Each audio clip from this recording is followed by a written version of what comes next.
Hello there. I've been struggling this week to come up with a topic that interests me enough to do a video. It's one of those creative lulls that come every once in a while, usually after a video that I worked really hard on and was very proud of flops like a dead fish and gets very little audience support. Anywho, this week I'm delving into something that y'all seem to want to know more about. The Alpha Twins are two of the most searched characters over at the official Teen Wolf Wiki.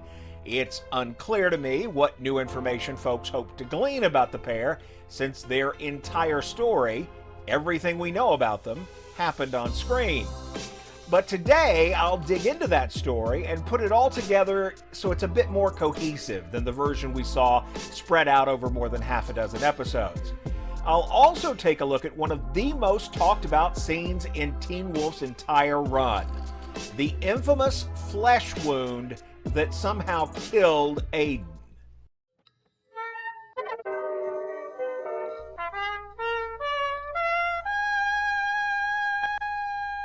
If you enjoy these weekly day trips back to Beacon Hills, consider subscribing to the channel and hit the notification bell. I don't know if it's true, but I've been told that when you hit that bell, a little piece of candy appears on your pillow. Of course, that might just be the effects of that special gummy I ate. I think it is finally kicking in. When we meet the twins for the first time, Ethan and Aiden are chasing Isaac, trying to recapture him and return him to the vault with Boyd and Cora. The first thing you notice about these two, besides the fact that both got the cute boy gene, is that thing where they can kind of shove themselves together into a single, very large werewolf.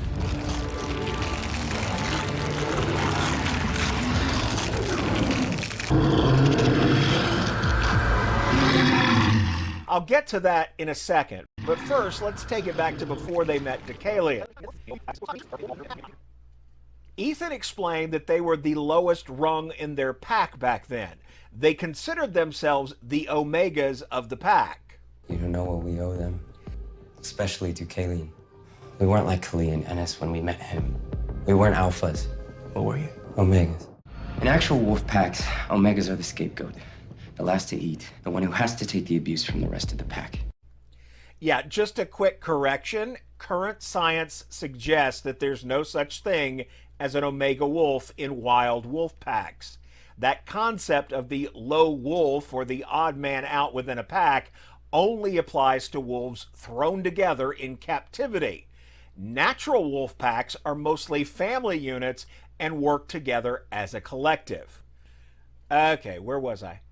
Yes, the Omegas of the pack, which means, in the words of that great naturalist and philosopher, Stiles Stilinski, They were like the bitches of the pack.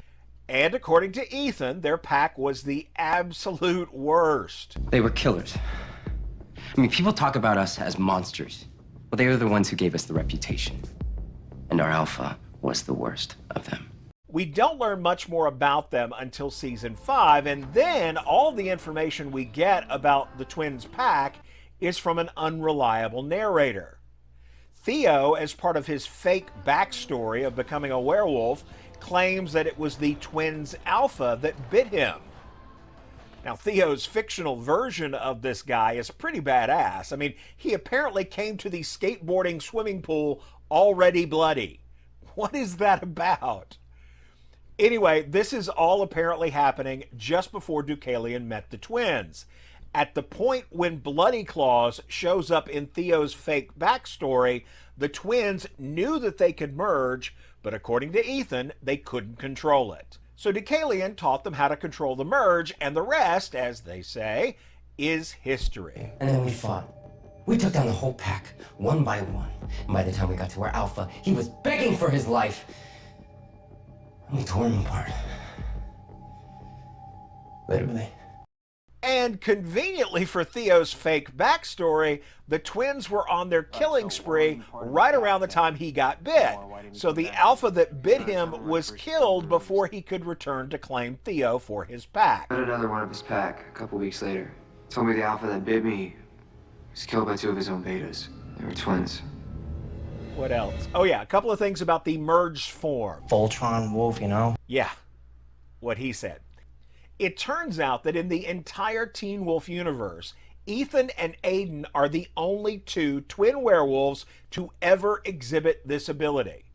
Teen Wolf creator Jeff Davis tells me they are unique. The other thing about this merged form is that he was the alpha. While Ethan and Aiden both got the red eyes, it was the combined creature that absorbed the alpha spark. Whenever the two were separate individuals, they were basically half an alpha each.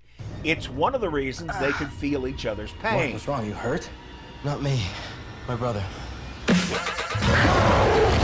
We saw the effect of this arrangement when Jennifer killed Voltron Wolf.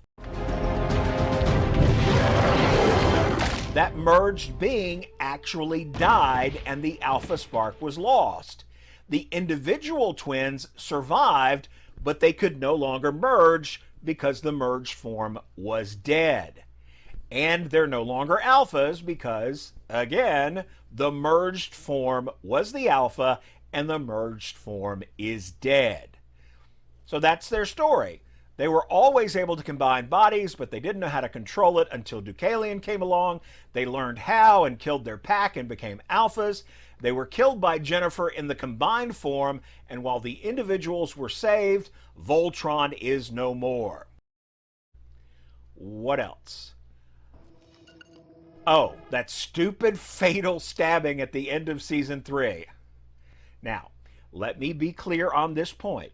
Aiden's death scene was one of the most emotional scenes in a season that was chock-a-block full of emotional scenes. Aiden! It is beautifully written and acted from the moment Ethan realizes what's happened to Lydia burying her head into Styles' chest. I absolutely and unreservedly love everything about this scene. Does it hurt you as much as it hurts me? But how we got to this point, the wounding, the stabbing in the gut, was a series of mistakes that almost ruined the moment and is still a topic of fan discussion all these years later. That's for one simple reason. Aiden should have survived this wound. Yes, wounds caused by Oni swords don't heal until after the Nogitsune is down. But even with that fact in play, Aiden's werewolf healing should have been enough to keep him alive until that point. We saw all the other wounds begin to clear up immediately, but his, a simple stab to the gut, turned out to be fatal. Here's what I'm told happened behind the scenes. This wound was supposed to be higher, with the blade piercing the lungs and heart cavity. That would have been a believably fatal wound, but somehow the desired effect didn't get translated to the crew properly, and on the day, they just shot the scene they did with the simple knife in the gut effect. They actually caught this in editing, and if you look closely, you can see that when the knife goes in, the werewolf glow in Aiden's eyes flickers and then dies. It's kind of an attempt to suggest that maybe his werewolf abilities were somehow lost in that moment, but it wasn't enough to cue the audience, who are accustomed to werewolves just walking off this kind of wound every other day. Hell, Scott had the exact same wound from an Oni sword just a few episodes before this, and in that case, Void Styles actually twisted the knife to make sure it did damage. No. As it is presented, this wound should not have killed Aiden. But what are you going to do? I mean, mistakes in production happen, and like I said, it's still a hell of a scene. Thanks for watching. Go do the YouTube dance now with the buttons. Like and comment and subscribe if you want. I'll see you next time we go back to Beacon Hills.